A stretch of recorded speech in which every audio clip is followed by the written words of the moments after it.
ئەم کاتەوە و کاتێکتان باش بینەرانی بەڕێز من بەهێز حوسێنم بەرنامەیەکی نوێی پرسی بەهێزتان پێشکەش دەکەم. هەرێمی کوردستان هەرێمێکی دەوڵەمەندە لە ڕووی جوگرافیایەکی بەپیتە لە بۆ کشت و کاڵ سەرچاوی ئاوی باشی هەیە، دەستی کاریشمان هەیە، بوار هەیە، بەڵام ئەوەی کە ماوە لە هەرێمی کوردستاندا و پێویستە بۆ ئەوەی گەشە بە کەرتی کشت و کاڵ بدرێ لە پاڵ کەرتەکانی تری وەکو زە و گەشت و گوزار و ئەوانی تردا ببێتە سەرچاوێکی باشی داهات بۆ هەرێمی کوردستان. بەڵام ئەم پلانە استراتیژیە وەک خۆی کاری پێ ناکرێت. بزانین بۆ لە هەرێمی کوردستاندا پژ نەبەسرێ بە کشت و کاڵ وەک یەکێک لە سەرچاوێکی گرنگی داهات و بژێوی چی بکرێ بۆ ئەوەی لە هەرێمی کوردستاندا پەرە بە کەرتی کشت و کاڵ بدرێ و بەرهەمی ناوخۆی کوردستان هەم خۆژێنی پێ بکرێ، هەمیش هەناردە بکرێتە دەرەوە و داهاتی نیشتیمانی پێ زیاد بکرێ. چ پلانێکی استراتیژی پێویستە بۆ ئەوەی لە هەرێمی کوردستاندا گرنگی تەواو بە کەرتی کشت و کاڵ بدرێ و گەشە بە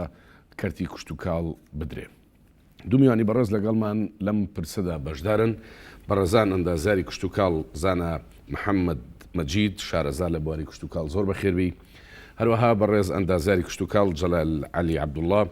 سەرۆکی پێشووتری لیژنەی کشت و کاڵ لە پەرلەمانی کوردستان. بەڕێزیشتان بەخێر بێت. کاک زانەبال لە بەڕێستانەوە دەست پێ بکەین. تا چەند لە کوردستان بواری ئەوە هەیە، زەمینە هەیە کە پەرە بە کەرتی کشت و کاڵ بدرێ، تەنها ئەوەی کەماوە وەکووەڵەن پاڵنەرەکەیە کە ئەویش دانانی پلانێکی استراتیژیە بۆ ئەوەی پەرە بە کەرتی کشت و کاڵ بدرێ. دەست خۆش، زۆر سپاس. بەخێربی. سپاس بۆ بەرنامەکە و خۆشحاڵی کاک جەلال ئەمڕۆ لەم بەرنامەیە لەگەڵمایە. بۆ پرسیارەکە و وەڵامی پرسیارەکەت لای هەموو ڕوون و ئاشکرایە کە هەرێمی کوردستان ڕەگەزەکانی بەرەمهێنان، ڕەگەزەکانی پێشکەوتنی بواری کشت و کاڵ ئامادەیە و وەکو جەنابەت باس کرد سازە. تەنها ئەوە ماوە کە لە پلانێکی استراتیژی دابدرێت و ئەم پلانە پاڵپشتی بکرێت و میزانە و بودجەی لەلایەن حکوومەتەوە بۆ دابین بکرێت. ئێمە چەند جارێک پلانمان داناوە و لە چەند مانگە ڕابردووشتا پلانی استراتیژی هەیە بۆ بواری کشت و کاڵ، بەڵام ئەوەی کە گرنگە بەڕاستی پێویستە بواری کشت و کاڵ یا وەزارەتی کشت و کاڵ وەکو و بوارەکانی تر وەکو چۆن لە بواری وەبەرهێنان لە بواری خانوبەرە چۆن یاسایی وەبەرهێنانی بۆ دانرا، چۆن دەستەی بۆ دانرا بۆ سەرپەرشتیکردن بواری نەوت چۆن گەشەی کرد. بواری کشت و کاڵ بە هەمان شێوە و زیاتر لەو سەکتەرانە زیاتری بە متابعە و بە دووەدا چوون هەیە. باش من ئەمەجا لەسەر ئەمان زیاتر قسە بکەین کاک زانە، ینی پێشتریش ئەوەندەی من بیرمان لە سەردەمی کابینەکەی کاک عومەر فەتاحیشدا ئەو کات پلانێکی 5 ساڵە دانرا بۆ پێشخستنی کەرتی کشت و کاڵ و گەشە پێدانی، بەڵام هەر کوردستان نەبوو بە وڵاتێکی کشت و کاڵی بەرهێنی کشت و کاڵی. لە ئێستاشدا ئەگەر ئەم پلانەدا بنرێیان پلان کەدا ئەندێ لە کوردستانە بە تایبەت بۆ کەرتی کشت و کاڵ هۆکارەکەی چیەکە سەر ناگریان ناگاتە ئاکام. بەڵێ من ویستم جوابی ئەو پرسیارە بمەوانێ لەبەرەوەیە کە سەر ناگرێ بەڕاستی تێگەیشتن بۆ کشت و کاڵ لە هەرێمی کوردستانە لە ڕابردوودا تەنها ئەوە بووە کە کشت و کاڵ تەنها خواردنە، بەڵام ئەگەر سەیری بکەیت لە پلانە سەیری بکەیت کشت و کاڵ تەنها خواردن نییە، کشت و کاڵ بازرگانیە، استراتیجە، سیاسەتە، کشت و کاڵ ژێرخانی ئابووریە، کشت و کاڵ گەشت و گوزارە، ژینگەیە. بۆیە ئەبێت تێگەیشتنمان ئێمە کەی بۆ کشت و کاڵ گۆڕا ئەوسا ئەتوانین گرنگی بە کشت و کاڵ بین، گرنگی بە پلانەکە استراتیجەکانی بین. هۆکاری سەرەکی بەڕاستی کە پلانەکانی کشت و کاڵ جێبەجێ ناکرێ گرنگی نەدانێتی لە لایەنی بەرپرسە گەورەکانی حکوومەتی هەرێمی کوردستانەوە کە بودجەی تایبەتی بۆ دابین ناکرێت بۆ متابعەی ناکرێت بۆ هەماهەنگی لەگەڵ وەزارەتی کشت و کاڵە پلانەکان جێبەجێ ناکەن. ئێمە وەکو کەو لە وەزارەتی کوشتتوکاڵین ئەوەی کە بەدیەکەین ئەوەیە بەدواداچوونی زیاترەوێ متابعی زیاترەوێ تێگەیشتنی زیاترەوێت لە کوشتتوکاڵ کە کوشتتوکاڵ ئەتوانێت سەرچاوەیەکی داهاتی تری زۆر باشی هەرێمی کوردستان بێ کوشتتوکاڵ ئەتوانێت زۆر بوشانەوەی باری کۆمەڵایەتی و بازاڕەکان بێت کوشتتوکاڵ ئەتوانێت بەهۆی بەرهەمەکانی ئەوانێ ئەتوانێت ینی ببێت بناسرێت لە دەرەوەی هەرێمی کوردستان کە بەرهەمە باشەکانی بچێتە پێشانگاکانی دەرەوەی وڵات وەزارەت هەر ئۆکۆلە بازاڕەکانی ناوخۆی پێپڕکەیتەوە نەچیت تەماتە و سێ و توور و ئەمانە لە وڵاتانی دەگەرم وڵات کاک جەلال یعنی ئێستا باز لەوە دەکرێت کە کاکزانە بژاردی کە چەند گرنگە بۆ پێشخستنی داهات یان کۆکردنەوەی داهاتی زیاتر لە هەرێمی کوردستان جگە لەم ئێسامە گرفتێکمان هەیە هەم لە قەیرانە ئەژین لە ینی کۆمەڵە قەیرانە ژین هەر دەقیقەیەک معڕەزین بۆ ئەوەی حسارمان بخرێتە سەر و ئەم وڵاتەیەمە گەمارەوە بدرێ ژمارەیەکی زۆر بێکارمان هەیە ئەمانە هەر هەمووی دەتوانین بە کەرتی کشتتوکاڵ و پێشخستنی کەرتی کشتتوکاڵ تعویزی بدەینەوە بەڵام دەڵێن ئەمە پێویستی بە تەنها بڕیار نییە لە وەزارەتەوە لە وەزارەتی کشتتوکاڵەوە کە وەزارەتی شیمانیە بەڵکو دەبێ هەموو حکوومەت خەریکی بن جگە لەمە دەبێت لە پەرلەمان هەمواری ئەو یاسایانە بکرێنەوە کە پەیوەندیان بە زەویە کشتتوکاڵەکانەوە هەیە و بە یاسا پێشخستن و گەشە پێدان بە کەرتی کشتتوکاڵ بدرێت تا چەند لەگەڵم ڕایی وڵا سواس بۆ بەرنامەکە خێروی من چەند تێبینیەکم یەک لام سەیرە ئەڵەن پلانی استراتیجی پلانی استراتیجیە بێ پارەکەی مسۆگەر بێ کاتی بۆ دامرێ بۆ جێبەجێکردن پلانی استراتیژەکانی ئێمە بەناو پلانی استراتیجیەکنا پلانێکی لۆکاڵیە بەڕاستی خۆجێیە تۆ لە کوردستانە لەم چەند پارێزگایی کە هەتا پلانێدانێ بۆ 5 ساڵ حەس بە ئەو شتانەی ئەو کەرەسانەی کە لە بەردەستایە دوو بۆ پرسیارەکەی جەنابەت مەسلەی کشتتوکاری بەهێز یعنی ئابووری بەهێز چەند جارێک جەناب فەرمووت لە کابینەی کاک عومەر فەتاحە حتا لە کابینەی کاگنێ چیرەوانە دوو کەڕە پلانی استراتیجی دانراوە و پلانێکی گشتگیر بووە و خەڵکی پسپۆر و شارەزا بەڕاستی زۆر لێ ڕازی بوون بەڵام تۆ پشگیری حکوومەتی ئەوێ بودجەی ئەوێ بودجە لە هەموو وڵاتانی دنیا بە پێی پێوەرەکانی FAOش کە یینێکی کشتتوکاڵی و ئێنە سەیدەیە هەتا ئێستا لە ناو هەرێمی کوردستانە نەچۆتە سەی پێنجی بودجە تەرخام کرێ بۆ کشتتوکاڵ تەبیسا وەزارەتی کشتتوکاڵ نێ وەزارەتی کشتتوکاڵ و ئاودێریە کە دوو وەزارەتە لێک دراون کراون بە وەزارەتێ و من وای بۆ ئەچم هۆی سەرەکی مەسلەی بودجە و پشگیریە کە لە حکوومەتەوە ناکرێ لە مەسلەی عەفوم کە لە مەسلەی یاسایەکە من لە مەسلەی بۆ یاسا بۆیە دانرێت جێبەجێ بکرێ من بۆ نمونە بۆ باسەکەم یاسای تاپۆکردنی زەویزار لە هەرێمی کوردستانە ئەم یاسایە لە پێشەوە ئەوانەی کە شارەزا بوون ئەوانەی کە توانیان هەبوو بە حکوومەتیان ئەم یاسایە دابنرێ چەندین ملیار دۆلاری ئەوێ بۆ جێبەجێکردنی بە تەفسیلی بۆیان باس کرا کە ئەمە هەر یاسایە دەرکرا و چەندێ تاپۆ کرا و وەستا مەسەلا لە پلانی استراتیجی کە من بەڕێوەبەری گشتی بمبورێت خوا گوندەکە کوێی تاپۆ بکرێ عەفوم کە ئێمە باز لە کێڵگەی کشتتوکاڵیەکە کێڵگەیە کە بەرهەمی تێدا بێنە سەر تەفسیلی ئەوە لە گوندێک هاتۆ ئەچیت ئەرز تاپۆکەی نەخشەی ئەو گوندە بە کامیلی بە شاخێەوە بە بەردەڵانیەوە بە شیوێەوە بە دۆڵێکەوە چێتە ئەو گوندە بە زەوی بەراوە بە زەروی دێمەوە و هەچی زەوی علاقە هەیە لەو دێبێ لێبێ لەوێ هەموو شتێک دیاریەکرێ بەڵ ئەخر لە کوردستانە تا کوێستانە ئەم کێشەیە هەیە ئەمە هیچ لە هەفتاکان یاسای ئیسلاحی زراعی دەرچوو چاکسازی کشتتوکاڵی وای لێ هات چێلگەی کوشت و کاڵی هاتە بەرهەم نەک ئەوەی کە بڵێ من ئەم زەویە هی منە ئەو زەویە کە تۆ تاپۆت کرد لەسەری بە یاسا دەبێت مەرج هەبێت کە ئەمە تەنها بە مەبەستی کوشت و کاڵ بەکار بهێنرێ دووەم ساڵانە بەرهەمی کوشت و کاڵی لێ بەرهەم بهێنرێ خۆمە زەویمان لە کوردستان زۆرە و بە ناوی خەڵکی شەوەیە خەڵگوسی بەستەراکتۆ بەڵام بەرهەمی لێنایە باسی یاسامان کرد کە یاسا هەچی یاسایە دەربچێ ئەبێ جێبەجێ بکرێ لە هەرێمی کوردستانی ئێمە زۆر یاسا چێوە جێبەجێ نابێ و ئەسبابی خۆشی هەیە بۆ جێبەجێ نابێ شاراوە نییە لەبەرەوە کە یاسا دەرەچێت لە پەرلەمان مەفروض وایە خەڵکی شارەزا لە وەزارەتەکان لە دەروەی وەزارەتەکان مشارەکە بکەن لەو یاسایە بۆ ئەوەی بواری جێبەجێکردنی هەبێ کە من میسالی تاپۆم هێنایەوە بواری جێبەجێکردنی نییە هەم زروفی مالی ئەم زروفێکی ئەمنی ئەم زروفێکی ناخۆش و حەسار و دارایی بەڕای من ئەگەر مانەوە کشت و کاڵ پێشخین و کشت و کاڵ بێت ئەوەی ئێمە بەشی خۆمان لە هەموو ئینتاجەکانە ئابێ مەسەلا ئێستاوا مەسلەی گەنم و جۆ و ئەو شتانە تقریبن لێمان زیایە مەسلەی وا پەتاتە لێمان زیایە مەسلەی سەوزە و ئەمانە بەهۆی خانووی پلاستیکیەوە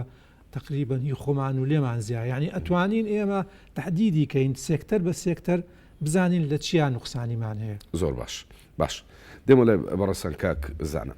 کاتێککە باز لە پلانی استراتیژیەکەی وەکو کاکجلال ژووتی سەرەتا تێڕوانینەکەت ئەوەی خۆشێنی بێ واتە کشت و کاڵ لە مەسلەی ئاسایشی نیشتیمانیان لە ئەمنی قەومیە دابینکردنی بژێوی یان لانی کەم خواردنی هاو نیشتیمانەکانتە یەکێک لە بڕبڕی پشتی خۆراک گەنمە با بڵین دانەوێڵە گەنم بە تایبەتی ئێمە گەنم و جۆمان ئێستا دابین کرد چی تر ماوە کە ینی وەکو پلەی یەکەم بخرێتە پلانێکی استراتیژیە بووی لە هەرێمی کوردستان لە بەرهەمە کشت و کاڵەکان دەستمانکەوێت کاک بەهێز ئێمە باسی ئەومان کردمان کشت و کاڵ تەنها خواردن نییە کشت و کاڵ ئەگەر نەکرێت لە مەسلەی ئاسایشی نیشتیمانی و دەست پێ ئەگەر ئەو بڕەگەرمەی کە باسی کرد کاڵی بەشی خۆمانمان هەیە ڕاستە بەرهەمێکی باشمان هەیە بەڵام ئەم بەرهەمە ئەگە بێت و بە پیشەسازی نەکەیت ینی دنیای گەنم و جۆ دنیاشی گەورەیە چەنەها ئێستا ئێمە ئەگەر گەنممان لە خۆمە ئەڵین گەنمی بەشی خۆمان هەیە ئێمە هەموو ئیسراتی ئاردوو چێک و مەعزانات بۆ چیکەین کەواتە ئێمە ئەم گەنمە کە هەمانە ئەگە بێت و نەیکەین بە پیشەسازی ئەگە بێت و شێوە جیاجیەکانی خۆراکە جیاجەکانی لێ دروست نەبێت کەواتە هێشتا نەگەیشتنێتەوەی کە گەنم وەکو ئەمنی قەومی بە تەواوەتی مامەڵی پێ بکەین ئەگەر ئێمە شوێنی خەزنی تەواوەتی ئەو بەرهەمە گەرمی کە هەمانە ساڵانە لە شەڵکەی جوتیارەکان وەرێگرینەوە ئەگەر خەزنی چەند ساڵێکمان نەبێ ئێمە هێشتا نەگەیشتنەوەی کە بڵین گەنممان هەیە بەشی ئەمنی قەومیمانەکان ئێمە تا ئێستام کێشەوەمان هەیە بڕێکی زۆر گەنم ئەمێنێتوانێت لە لای جوتیانان حکوومەتی عێراقی لە پرۆسی وەرگرتنەوەی سایلۆکانە ساڵانە لیان وەرناگرێتەوە ئێستا پلان ئەبێ پلان بۆ دام بدرێت وەکو باز لەو پلانە کرێت کە وەزارەتی کشت و کاڵ پێشنیاری کردو بۆ حکوومەت ئەو بڕەگەرمی کە ئەمێنێتوانێت لە پرۆسی وەرگرتن پێویستە کەرتی تایبەت و حکوومەت وەریگرێتوانێ و ئەو پرۆسی ئاردوو بەشەکانی تری ئاردی لێ باش لێرای خاڵ ینی ئێمە کە باس لەوە ئەکەینەڵین گەنم ببێتە یەکێک لە ڕەچیزە سەرچەکانی پاراستنی ئاسایشی نیشتیمانیمان جوتیاری ئێمە شێشتا ئەو فەهمی لا دروست نەبوو حکوومەتیش بۆ خۆی ئامادەکاری نیە جەناب تەڵێ حکوومەت بۆ خۆی ناتوانێت بە پیشەسازی بکە ناتوانێت هەڵی بگرێ ئەمباریکە جوتیاری لای ئێمەش وا دەزانێت بەرهەمەکەی هەر ئەوەیە کە بیفرۆشین بەکوێش بە دەرەوەی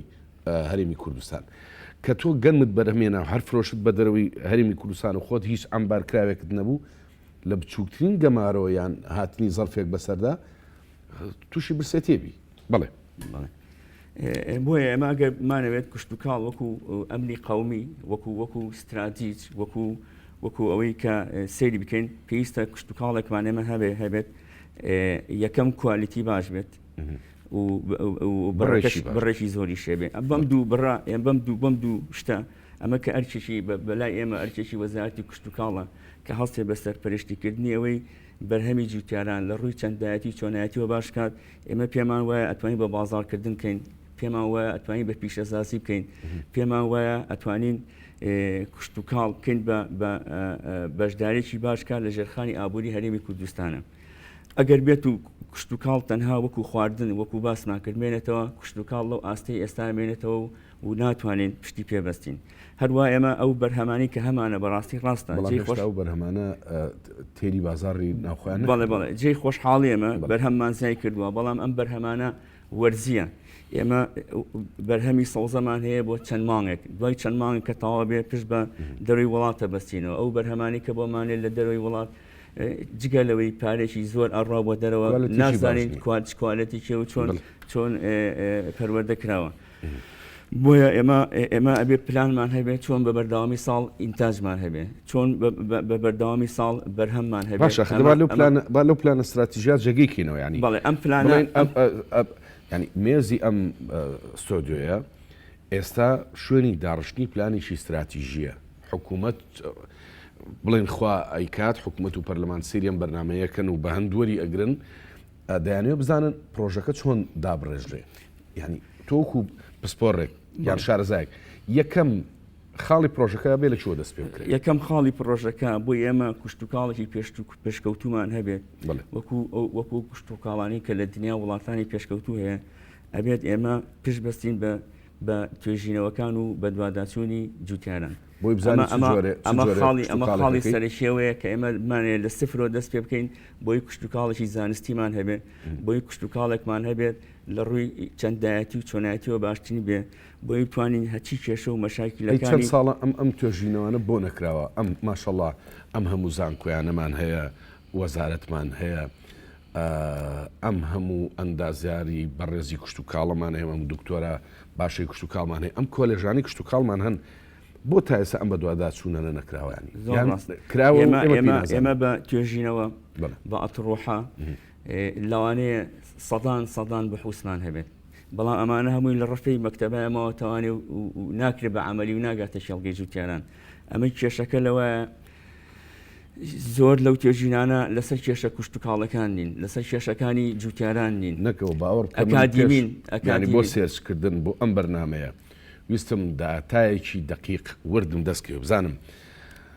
چەند هێکتار زەوی کوشت و کاڵی هەیە لە هەرێمی کوردستانە چەندیان بەراون چەندیان دێمین باوەڕکەن دەسم نەکەوت ینی ئامارێکی دقیقم دەست نەکە بڵێم کوردستان ئەمەنە هێکتار زەوی کوشت و کاڵی هەیە ئەوەندەی بەراوە ئەوەندەی دێمیە ئەوەندەی ئامارێکمان لە بەردەستانی باشە خاڵی دووەمی پلانە استراتیژەکەمانە بێت چی بێ عفو باسی مەساحاتە کرد مەساحەی هەرێمی کوردستان 3,367,000 دۆنمە سەی 67 بەردەوانی و شاخە و دەشتە بە کەڵک نایە کەمە لە زانستی پێشخستنی کشت و کاڵا زەویەک نییە بڵی بە کەڵک نایە توانی معالەجێ بکەی بەعکسەوە ئێمە زەوی چاکمانەیە هەنێک بەڕاستی ئەم پێشکەوتنی خان و بۆ بەرهێنان و ئانا ئەرزێکی زراعی زۆری ڕۆشە بەڵام ئێمە ئێستا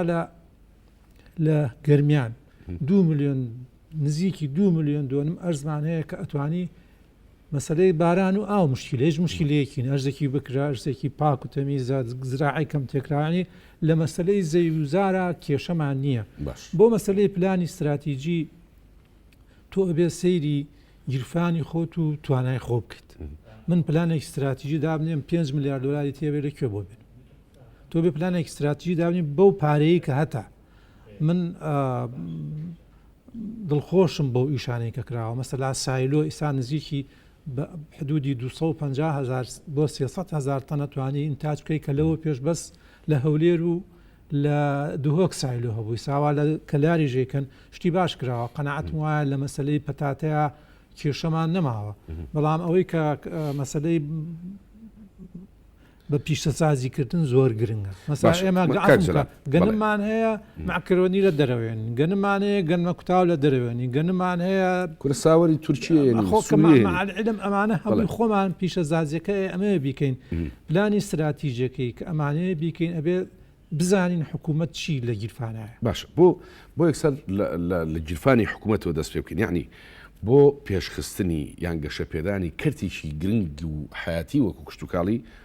بۆ لەو خاڵە زائیفانەوە دەست پێ بکەین، بۆ لە خاڵە بەهێزەکانەوە دەست پێ نەکەین. جەنابەت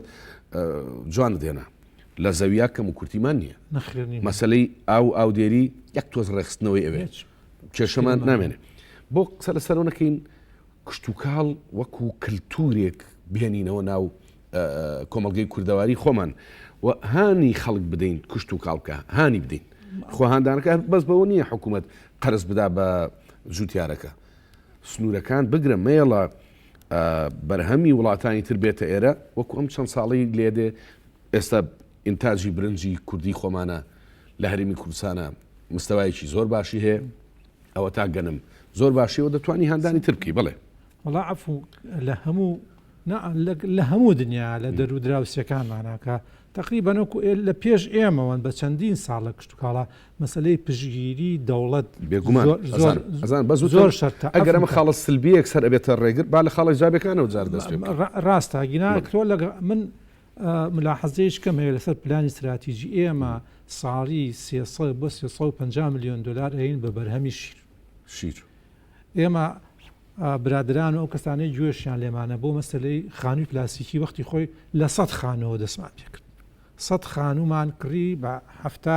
7,000 دلار هێنامانیامان بە کۆمەڵ لەخر ئیسا 11,000 هەیە. من پێشنیارم بۆ وەزیری کشتتوکاڵ و بکار بەدەستان ئەوەیە ئێمە لە پلانی استراتیژیمانە مەسلەی شیر و شیرەمەنی بە مەشروعی بچووک کاکە بەهێستۆ. ئێمە کە باسی مەشروعی حکوومەت دەتوانێت 3 مەشروعی بەخێوکردنی ماڭا بکاوە تەسنیعیشی ینی پیشەسازیکردنیشی کردنی بە ماز بە پەنیر بە ئەوانەی کە 3 پرۆژەی 1 میلیۆن دلاری بکە اینجا بێنێ فەلاح بێنێ لە سەری فێری کابرێکا کە ئاسانە. ئێمە خانی پلاسیکی عەفونکە کە هێنامان خەڵک زۆر لای قورس بوو مەعادێکمان کردەوەکو مەعادێکی بچووک لە بازیان خان و پلاسیکان بلێ بمان شارەکردن ئیستا جوتیاری وایە خۆیکە بە قەر مامۆساقی کە دەرسی پیوتەوە بە دەوەنگە هینی هەیە معلوماتی هەیە. ئێمە ساڵی 300 میلیۆن دلار بین بە بەرهەمی شیری سعودیە و ئێران قەتەری و ئیماراتی و ئەمانە ئەتوانی بەم پرۆژە بچووکانە کە گەورەیکەی و ئەمن کەرتیشکڵێمەوە هیچ لە هیچ وڵاتێکە بە بێ پشگیری دەوڵەت کشتتوکاڵ بەڕێوە ناچێت. لە مەسلەی دەرمانهێنان، لە مەسلەی سەماد، لە مەسلەی خیبرا، لە مەسلەی بازارکردن، لە مەسلەی بربەست دروستکردن. ئێسا پلانێکی باشەیە بۆ بربەست دروستکردن، بەڵام ئەبێ ئێمە ئەو بربەستانەی کە دروستیەکەین پلانیشمانە بێت چۆن بۆ کشتتوکاڵ بەکاری. زۆر باش ئەمە بابەتێکی زۆر زیندووە. حەزەکەم زیاتر قسەی لەسەر بکەین کار زاناجەنا بەدووتت بە دوواداچوون و توێژینەوە بکەین لەسەر ئەو ناوچانی کە کشتتوکاڵین وە کێشەی جوتیاران. جوتیاری ئەمە بۆ خاو بۆتەوە لە مەسلەی بەرهەمێنان یان کارکردن لە کێڵگە کشتتوکاڵێکی خۆیان. ئەو سەردەمەشمان بەسەر چوو بڵین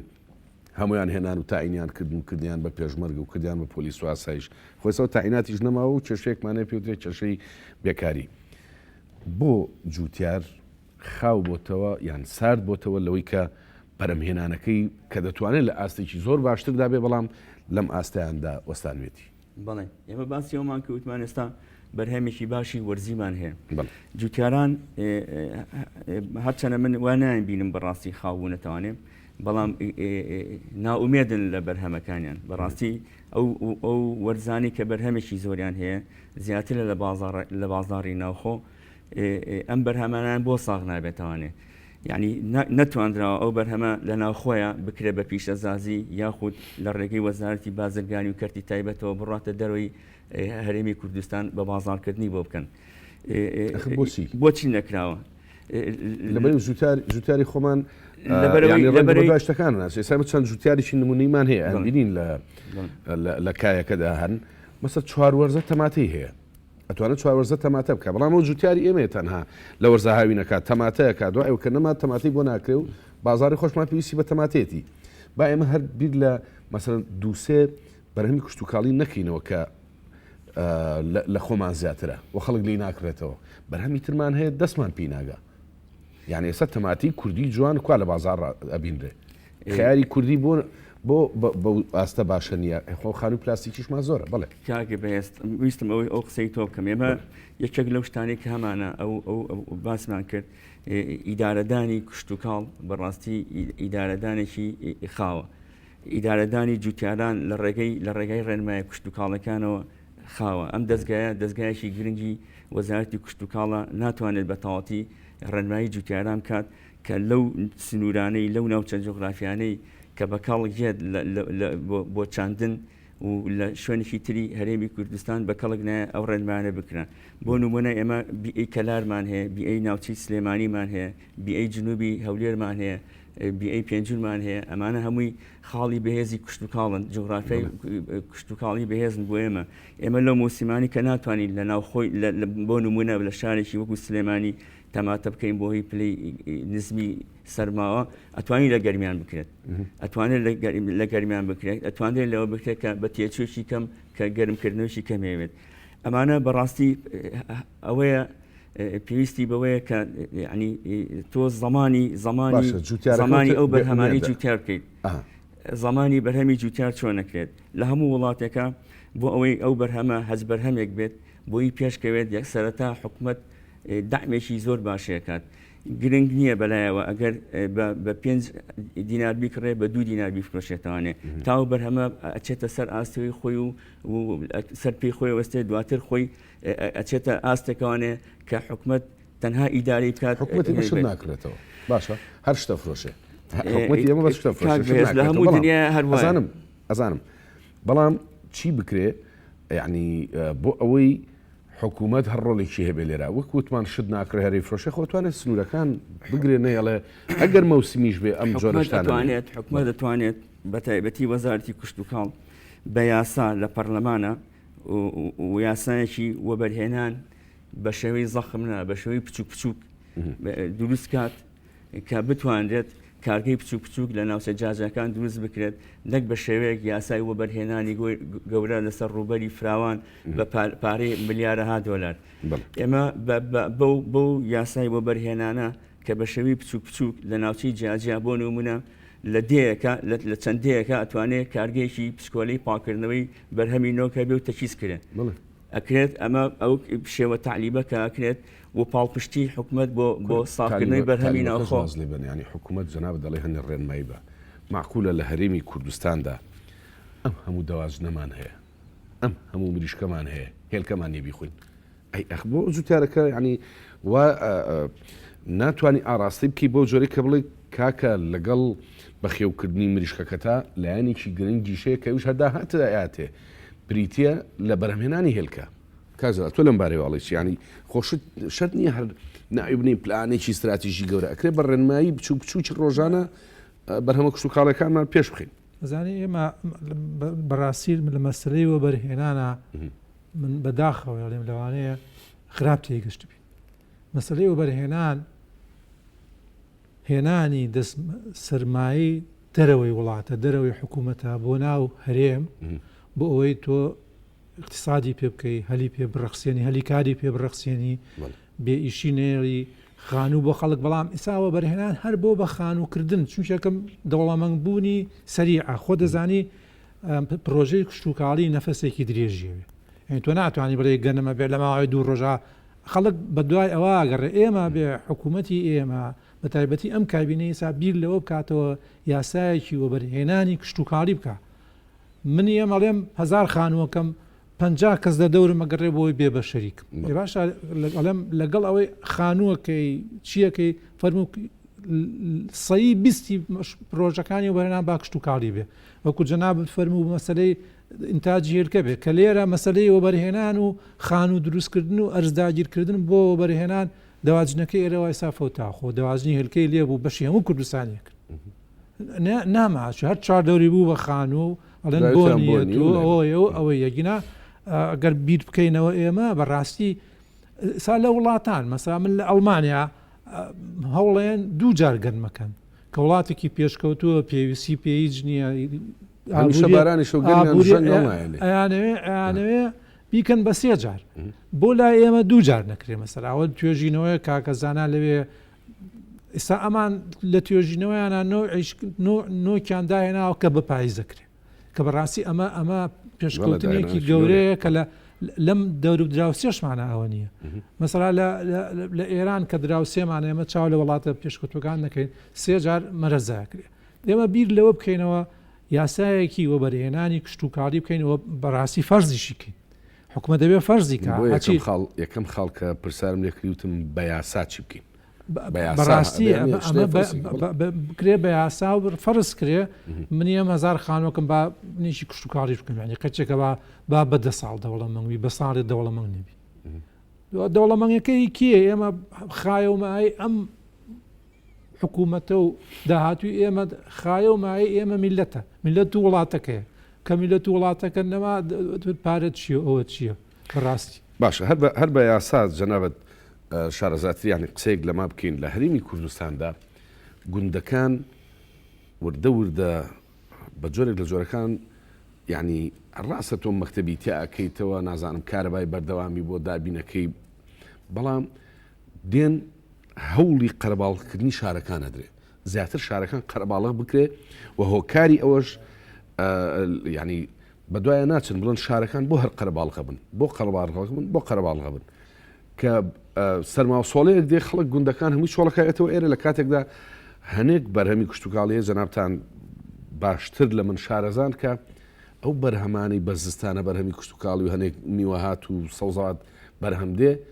زۆر دەگمەنە زۆر باشترە نرخەکانیشان تێچووکانیشان گرانترە لە ڕووی یاساییەوە چۆن بکرێت کە باڵانسێک ڕابژیرێ لە نێوان گەورەبوونی شارەکان و ئاودانکردنەوەی گوندەکانە کاکە بەهێزخۆ ئاشکرایە هەرێمی کوردستان 3 ناوچەیە لە ڕووی بارانەوە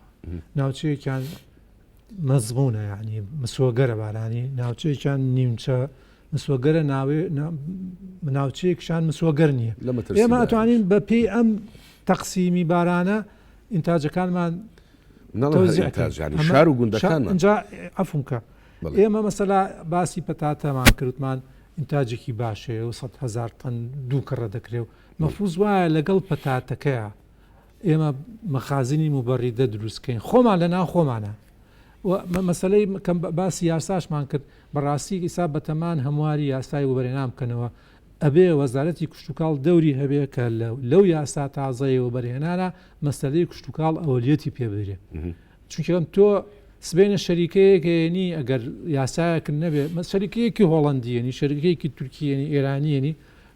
مەخازنی پەتاتە بۆ دروستکە ئەگەر یاسایە نەبێ و مسۆگەر نەبێ کابرانایەتە ئێرە بیکە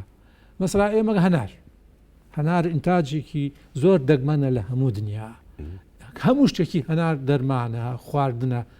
ئەو هەموو هەنارەمانێش مەخازنی موبەڕیدەمان نییە کە بۆ هەنار بشێ بتوانیت هیچ نەبێ 3 مانگ 4 مانگ 6 مانگ ئینتاجی تیا بکەین ئێمە هەندێک پرۆژی بچووکێ بەسوانە کەسین دەبێت دەوڵەت لە پشتی وەڵا ئەبێ لە هەموو وەبەرهێنان لە پشتی بێت کاکەمە ئەسا مەسەلەی ئەم گەنمەی کە حکوومەت وەری ناگرێت ئەو 14 و 15 و 16 نزیکەی تریلیۆنە دینارە لای حکوومەت باشە خۆ ئێمە لێرە گەنمەکە لای ئێمەیە ئێمە هەموو گەنمەکە نێرین بۆ بەغا کە بەغا گەنمەکە کا بە ئارد و تەوزیعێکە لە پارەکەتان نایێن خۆ ئێمە ئەگەر سایلۆکانمان نەختێ زیاد بێ لە سایلۆکانە خەسار نەبن سات من پێم باشە بەڕاستی ئیشی باش کراوە لە سایلوە با ئینسانەوە ڕژبین نەبێ ئیشی زۆر باش کراوە سایلو کراوە 80,000 لێرەیە ئەوە شارە زور لێتی ڕانیە لێتی وازام لە کەلاریش تەواوێ و چەمچەماریش ئەمە شتێکی زۆر باشە تۆ سبێنێ گەنمەکەی خۆل لە سایلوە داینەڵی کاکە پارەکەم نێتێ بەنانێر اینجا مەسەلەی جەناب قسەیەکە کەوت ئاردی سفر خۆ ئەم ئاردەی کە لە تورکیاوە یا لە ئێرانە ئاینەن گەنمە بەڵام نەوعەتی گەرمەکەی خۆشمانە برێتە ئەو دی سنوور ئەیکەن ئاردە کەپکە جوانەکەی ئەوەی کە باشە بۆ ڕیشاڵێ و بۆ مرۆڤ باشە ئەیبەن سەفرەکەمان بۆ زانا شارەزاترە دووسێ نەوە گەنممانەیە گەنمی ساوەرجایە گەنمی ئارجایە لا ئێمە گەنمی ئاردەکە کەمترەوە لەو ئێستا لە ڕێی توێژینەوە بەڕاستی کە کارگەیەکیانەیە بۆ پاکردنەوەی گەنم و دەرمانکردنی تۆ تەسەور کە ئێستا چەند ساڵێکە لە کوردستانە شۆرو نەما جاران لەم 4-5 ساڵی ئەخیرانە بەجاران سەی 20 بۆ 25 دەرەجەیەک بگەنم ئێستا ئەچێتە سەر و سەی 50 ئەمەش نەتیجەی ئیشکردنە خۆ بڵێ ئیش نەکراوە ئیش کراوە بەڵام مەسلەی وە بەرهێنان گرنگە باش مەسلەی پشگیریکردن ئەفم کە دەستگیرۆییکردنی فەلا دەستگیرۆی مناڵم ینی مەسلەی گوندەکان مهمە ئێمە ئەو هەموو جاران بیرمانە ئەبوو بە هەواڵێکی دڵخۆشکەر کە مۆلیدەیەکی کارەبا لە گوندێکە ئەبرا بۆی دائەنرا بۆی گوندەکان چۆڵ نەکرێسا هەموو گوندەکان چۆڵ کراون لە شارەکانە گوندی ئیتالی و گوندی ئەڵمانی و گوندی ئەمریکی و جۆرە گوندانە دروستەکەن کە ژیانێکی هاوچەرخی تایەوە ئەبێ بەرهەم بهێنی دەرخوادی خەڵکەکەینا ئەو گوندانەی بدەی ئەو سیتیانە بدی نەک گوندەکان ئاوادان بکرێتەوە یەکیشی تر لە چێشەکەمان وردە بەرنامەکەمان زانم کاتی کەممان لە بەردەماماوە بۆ گفتوگۆ یەکێک لە شتە گرنگەکان وتمان ئەمە مەسەلەی یاسای و پشگیریە سوود وەرگرتنە یان هێنانی تەکنۆلۆژیای بەرهەمهێنانی کشت و کاڵێ بە وڵاتی ئێمە ئیتر نابێ بە وڵاخ و بەمە کاری کێڵان بکرێت نابێ بەدەست دروێنە بکرێت ئەبێت تەکنۆلۆژیای کشت و کاڵی پێشکەوتو بهێنرێتە وڵاتی ئێمە چۆن کاک بەهێز ئێمە باسی لەومان کرد وتمان حکومت گرنگە دەوری هەبێت لە پێشکەوتنی کشت و کاڵە هەر هەنگاوی یەکەم لەم بوارەشە بۆ هێنانی ئامێرە کشت و کاڵەکان کە دەورێکی ئەساسیە لە باشکردن و زیادکردنی بەرهەمە هێنانی ئامێرەکانە ئەکرێت لە ڕێ حکومەتەوانێ بودجەیەک دابین بکرێت ئەم ئامێرانە بێتە هەرێمی کوردستانەوە و لە ڕێگەی ڕێنمایە کشت و کاڵەکانە و چێتە شێڵگەی جوتیارانەوە دوای کە پیشانی جوتیاریە جوتیاری ئێمە بۆ شێوەیە کە بینی ئەم ئامێرە باشە بەرهەم زیاکات و کوالیتی بەرهەمەکەی باشەکە بە بازارکردنی بەرهەمەکەی باشەکە ئیتر خۆی لە ڕێگەی کردی تایبەتەوە ئامێرانێتە پێشەوە بەڵام گرنگەوەی هەنگاوی یەکەم وەکو چۆن خانی پلاسیەکان کاک جەلال باسی کرد لە بواری ئامێرەکانیشە حکومەت دەورێکی هەبێت بەهێنانی ئامێری نوێ بە سیستەمی تەکنۆلۆژیای تازە بە سیستەمەکانی ئاودێری ئەمانە دامی چاندن و پرۆسەی بەروەردەکردنی کشت و کاڵ بکرێت ئەمە هەنگایشی باشە بێت باشە تا چەند پێویستمان بە ڕۆڵبینینی کادری مەیدانی ئەکادمی و پیشەیی هەیە لە نێو چێلگەکانی کشت و کاڵا بۆ ئەوەی هەم گوتمان بێکاری کەم بێتەوە هەمیش جوتیار یان چێلگە کشت و کاڵەکان چێلگە پەلەوەریەکان لە خیبرەی ئەم کەسە ئەکادمیانە دانەبڕێن و بەرهەم تایدا باشتر بێت کاک بەهێز کشت و کاڵ مەیدانیە کشت و کاڵ یعنی چێلگە یعنی ناو حەقل ناو دەواجن بێ ناو باخ بێت بەڕاستی خەڵکی ئەکادمی ئەبێ هەموو کار و بحوس و توێژینەوەکانی لە چێلگایە بێت ئەبێ وەکو باسی پلانمان کرێمە لە بیدایەتە ئەبێ هەموو پلان استراتیژەکان کرێ هەموو ئەکادمیەکان هەموو شارەزایەکان هەموو کەسە بەتوانایەکان لەو پلانانە بەشدار بن نابێت بۆ سەرپەرشتیکردن ڕۆژانەش بۆ نمونە نازری زەراعیمان ماوە ئێستا کای جەلال نەما نازری زەراعی نەماوە ئەم هەموو خەڵکەی کە لە پەیمانگا و زانکۆکان دەرەچن بۆ حکوومەت بۆی کاریان بۆ بدۆزێتەوە نایکا بە مەرج بەسەر چێلگە کشت و کاڵێکانەوە بۆ نمونە هەر دەدۆنم دەبێ ئەندازاریشی کشت و کاڵی سەرپەرشتی بکە ئەوە لە ژێر سەرپەرشتی ئەو دابێ ئەجینا مەسەرەن زەوەکەی لێوەرەگیرێتەوە وەکو چۆن ێستا لەگەڵ دەواجنەکانە ئەیکەن لەگەڵ سەربڕخانەکانەکەن بەم جۆرە ژوای لێبێ کە ئەو خەڵکە ئەکادمیانە سەرپەرشتی و چێلگە کشت و کاڵیانە بکەن ئەو بەرنامەیە هەیە ئەو پلانەیە لە بواری باخیشا هەیە هەموو باخێک ئەندازارێکی کشت و کاڵی هەیە سەرپەرشتیەکات بەڵام من ویستم ئەوە بڵێم وەکو داواجنەکان باس دەکەن وەکو نووسیگە کشت و کاڵەکان ئەمانە هەمووی ئەندازارێکی کشت و کاڵی هەیە ئەکادیمیەیە کە سەرپەرشتیەکات بەڵام من ویستم ئەوە بڵێم هەموو ئەو کەسە ئەکادیمیانەی باڵایانی کە لە زانکو و پەیمانگاکانە هەیە حەقە بە یاسا ڕێیان پێ نەدرێ ئەگەر توێژنەوەکانیان لەسەر کێشەی کشت و کاڵ نەبێ لەسەر پێشکەوتنی کشت و کاڵ نەبێ بۆ چارە سەرکردنی کێشەکان نەبێ ئەو بەحوسە ئەو توێژینەوەی ئەوە تڕۆحی ماستەر و دکتۆرانە نەکرێت بۆ ئێستا زیاترین بەحسەکان لەسەر چین ئێستا بەحسەکان هەندێکی زۆری ئەکادیمیە بەڕاستی قابلی جێبەجێکردنیە بەحوسی تەطبیقی نییە بەحوسەکان ئەبێ بەحوسی مەیدانی بن کە دەور و تەسیری هەبێ لە پێشکەوتنی کشت و کاڵە لە چارە سەرکردنی کێشەکانی کشت و کاڵ. کاتمان تەواو بوو کاک جەلال دوا قسەی جەنابەت سەبارەت بە پێشخستنی کەرتی کشت و کاڵ و دانانی پلانی استراتیژی من لەگەڵەوەی ڕووی دەمەکەمە وەزارەت و بە تایبەتی سەرۆکی ئەنجومەنی وەزیران کە بەڕاستیە بێ هاوڕێکی جدی لە کشت و کاڵ بنەوە و زیاتر ئیحتیمامی پێبن بەڵام ملاحەزەیەکمەیە کەرتی تایبەت دایمە کە کەرتی تایبەت تەوجیهەکانە گۆڕێ بۆ نمونە پێ دەڵێم ئێستا مەسەلەی زەیتون مەسەلەی زەیتون بەڕاستی مەساحاتێکی زۆر زەیتون کرا و ئێستا ئینتاجی هەیە کە ئینتاجی هەیە تۆ سەیری کە ئەوە لە هەولێر ئەوە لە دووهۆگ ئەوە لە سلێمانی ئەوە نزیکی دە مەعمەلی زەیتی زەیتون دانراوە ئەمە بواری ئەوە بۆ ڕێکە خاکە نەچی زەیتون لە دەرەوە بکڕی زێر بکڕیت و فڵام بکڕیت و مەحموود بکڕیت و ئێستا تقریبن من قەناعەتم وایە تا 4-5 ساڵی کە لەوانەیە زەیتی زەیتون بە قەرخۆمانە بێ ئەوە لێشمان زیابێ مەسەلەن کەرتی تایبەت گرنگە ئەوەی کە بە کەرتی تایبەتە کرێ حکومت تەوجیه کەرتی تایبەت بازاڕی بەدەست حکومەتی سیاسەتی هەیە کە ئێمە ئەڵێن یاسایەوە بەرهێنان گرنگ بە کشت و کاڵی با بەشی کشت و کاڵی تەبی یاسایەوە بەرهێنان وەسیلەیەکە بۆ تەشجیعی خەڵک بۆ تەشجیعی ساحب پارە بۆ تەشجیع دەرەوە کە بێن لێرە پارەکانیان بخەنە ئیشەوە با لە کشت و کاڵا بیخ. زۆر سوپاس ئەندازاری کشت و کاڵ جەلال عەلی عەبدوڵڵا سەرۆکی پێشووتری لەژنەی کشت و کاڵ لە پەرلەمانی کوردستان سوپاس بۆ بەشداری دەڕا سوپاس بۆ بەڕێستان ئەندازاری کشت و کاڵ زانە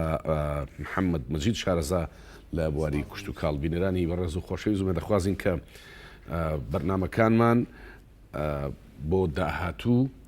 مای سوود و ڕەزامەندی ئێوە بێ و ئەو میوانە بەڕێزانەی ئەو خەڵکە تایبەتمەند و پسپەڕانی بانگەکرێت لەم بەرنامەیە بۆ ئەوەیە ڕێنمایی بدا بە ئەوە پێش چاوەڕوونی و پێشنیار بدا بە حکوومەت و پەرلەمان بۆ ئەوەی بۆ ئەم کوردستانە باشتر پلانەکانیان دابڕێژن خزمەتی زیاتری کۆمەڵانی خەڵکی کوردستان بکرێت تا هەفتەی داهاتوو پرسێکی تری بەهێز بمێن بە خێر و خۆشی.